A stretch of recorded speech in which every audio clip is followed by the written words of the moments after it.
We all want to get to the heart of things, right? To really understand something important without getting totally bogged down. Definitely. So today we're diving deep into the life and, well, the influence of Thich Nhat Hanh, a man who offered some really profound insights on finding peace. Especially in our busy world, yeah. He's known to so many as the father of mindfulness. Exactly. And his journey, Vietnamese Zen Buddhist monk, peace activist, author, there's just so much there. It really is. And we've looked through, Reddit threads about his return to Vietnam, academic papers on his philosophy, Wikipedia entries, reflections on his teachings and passing. Lots of material. Yeah. And what seems clear is this constant dedication to peace, to mindful living. So our mission today is sort of uncovering his legacy, his life, the tricky relationship sometimes with his homeland, and his huge impact on global Buddhism. Okay, let's dive in. An incredible life. Born Nguyen Xuan Bao in 1926. Right, and lived right up until 2022, age 95. A long, long time. And he started young in monastic life, didn't he? Joined Tu Hi Temple at just 16. 16, yeah. And what's interesting is how broad his early training was. His main teacher, Zen master Thich Nhat Hanh, was a big deal in the Lam Tu Zen lineage. Okay. But he also studied Mahayana and Theravada traditions in Vietnam. Plus, he learned Chinese, English, French. Wow, quite the linguist early on. Yeah, and that really set him up for his later international work, He was ordained properly in Saigon in 51. It sounds like he was incredibly dedicated to study, but maybe a bit restless, too. I read he attended Bao Quoc Buddhist Academy, but found it lacking. That's a great point. He felt it didn't quite cover enough, especially things like Western philosophy, literature. So he was already looking outwards, seeking connections. I think so. It shows this intellectual curiosity, right? Wanting to bridge different kinds of wisdom. Maybe the traditional education felt a bit narrow for him at that time. Yeah, you can see how that might lead to his later ideas about, like, engaged Buddhism. Exactly. That independent streak was probably there early on. And his early career, well, it wasn't exactly smooth sailing. He edited Vietnamese Buddhism, but it got suspended. Right. Because he was pushing for unity among different Buddhist groups in South Vietnam. Mm-hmm. That call for unity in a really polarized time, well, it caused friction. So that's an early sign of his engaged Buddhism. Yeah. Applying principles to social issues. Absolutely. But the authorities weren't keen. The publication was shut down. He was even briefly disowned by his own temple, An Quang. Wow. How did he respond to that? Well, he didn't back down. He set up Phuong Boi. It was described as a monastic community of resistance, focused on a more humanistic, unified Buddhism. Okay, so he's already forging his own path. Then, the 1960s, he starts engaging internationally in a big way. First trip to the U.S. in 61. Yep, 1961. And his time there was really academic-focused initially. He studied and taught comparative religion at Princeton. Princeton, okay. Then contemporary Buddhism at Columbia. He even became friends with a professor, Anton Serbu, and they apparently planned a Vietnamese studies department there. So, trying to build bridges early on, culturally and intellectually. Seems like it. Bringing Vietnamese thought to a wider audience? But then things escalate back home. The Vietnam War, the self-immolation of Thich Quang Duc in 63, that pulled him back. Deeply impactful, yes. He felt he had to return. And that period was incredibly intense for him back in Vietnam. What did he do? A lot. He started a publishing house, edited another journal called Sound of the Rising Tide, co-founded Van Han University. Van Han University, that sounds significant. It was. He wanted it to be a modern Buddhist university focused on engagement. She taught consciousness-only doctrine there. Consciousness only. Can you unpack that a bit? Yeah. Especially his take on it. Sure. So traditionally, it emphasizes how our mind shapes reality. But Thich Nhat Hanh reinterpreted it through conditioned arising, meaning consciousness isn't fixed. It's constantly arising based on interconnected conditions. It really highlights the dynamic, interdependent nature of everything. Okay, so linking philosophy directly to this idea of interconnectedness. Precisely. It became a key philosophical underpinning for his engaged Buddhism. And it wasn't just academic work, right? He founded the School of Youth for Social Service, the SYSS. Yes. And this was huge. Thousands of young volunteers going out into war-torn communities, rebuilding, providing aid. Wow. That's engaged Buddhism in practice. Absolutely. It was about putting compassion and service into action right where the suffering was most intense, showing that Buddhism wasn't just about sitting on a cushion. Then in 1966, he creates the Order of Interbeing, formalizing his vision. Exactly. It was a new branch, drawing from the Lam To school, but with this core concept of Thich Nhat interbeing. Interbeing. We'll come back to that. We will. The first members were committed to peace, social justice, but crucially, without taking sides in the war. And they developed the 14 mindfulness trainings. Modernizing Buddhist ethics for contemporary life. That's the idea. Things like mindful breathing, yes, but framed as a foundation for healing, understanding, addressing things like environmental issues, social responsibility. I read about the 7th precept, mindful breathing in the present moment. Right. Simple, yet profound. And tragically, one of the first members, Nhat Hanh, self-immolated for peace in '67, a really stark reminder of their commitment. Such a heavy time.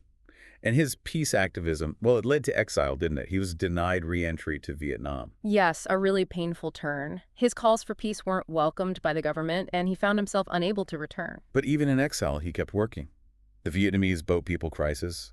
He was involved in rescue efforts. He was. He organized secret operations out of Singapore to rescue people fleeing Vietnam by sea.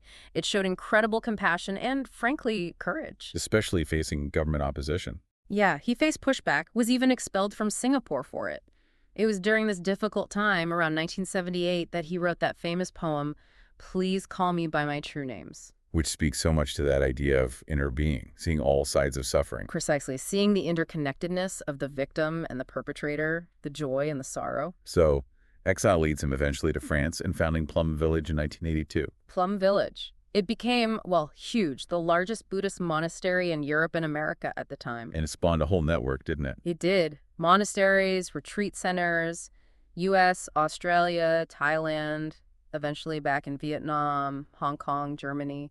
His message clearly resonated globally. It must have been incredibly significant when he was finally allowed to return to Vietnam in 2005. Oh, undoubtedly. After decades of exile. A real homecoming, symbolically huge. And then later, in 2018, he actually went back to spend his final years at his root temple, Tu Hieu. Yes, he expressed that wish.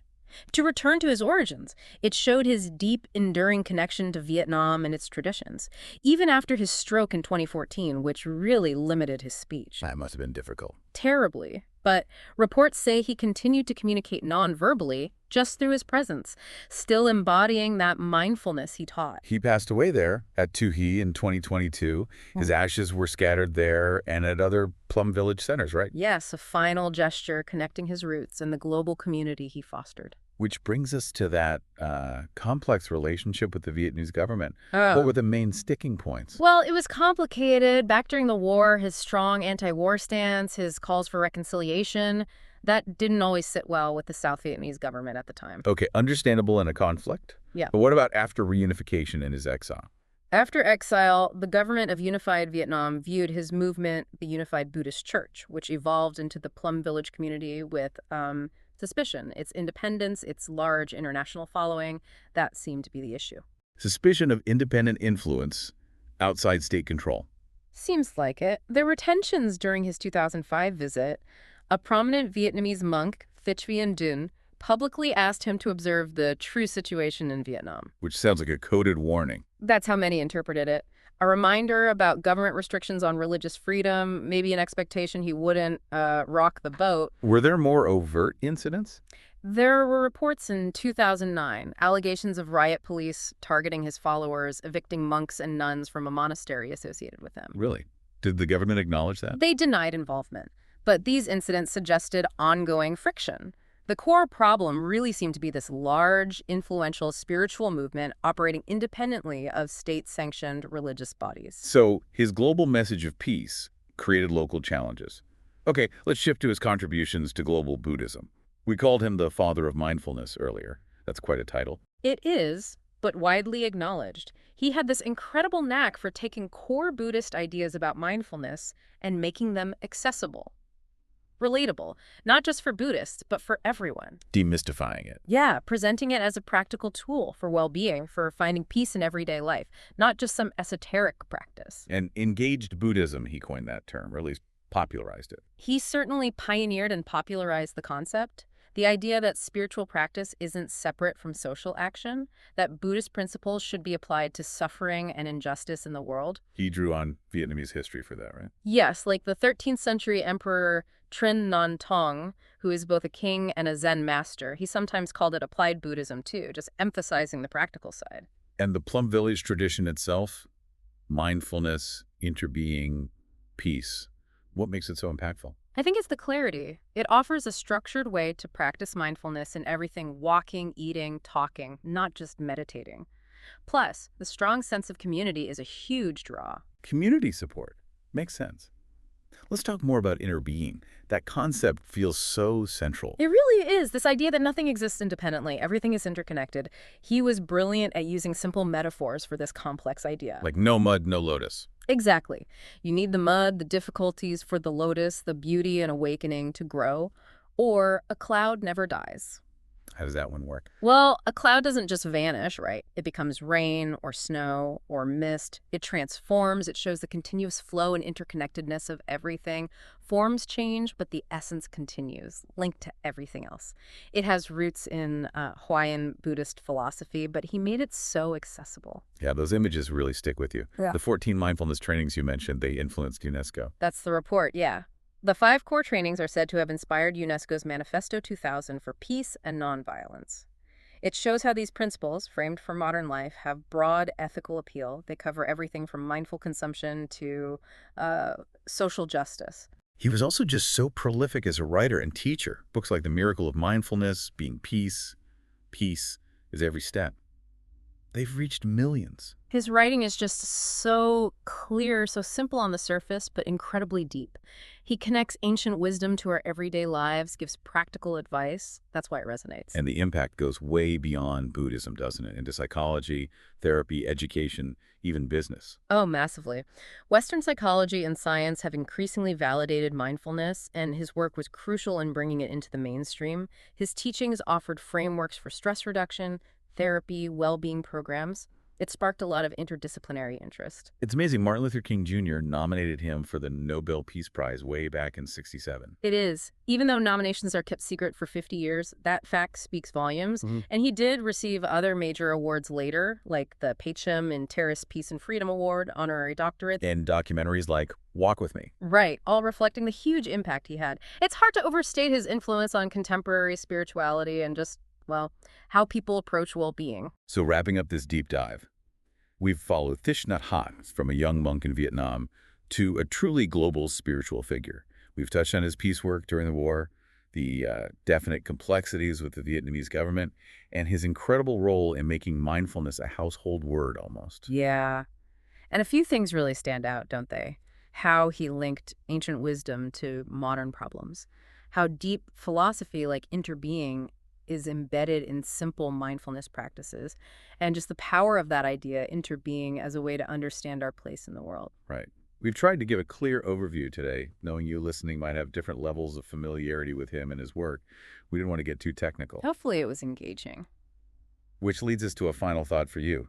Thinking about Thich Nhat Hanh's focus on interbeing, how might really understanding that interconnectedness, maybe feeling it a bit more, change how you act or how you see things in your own daily life? Yeah. How might it influence your perspectives? It's definitely something worth pondering.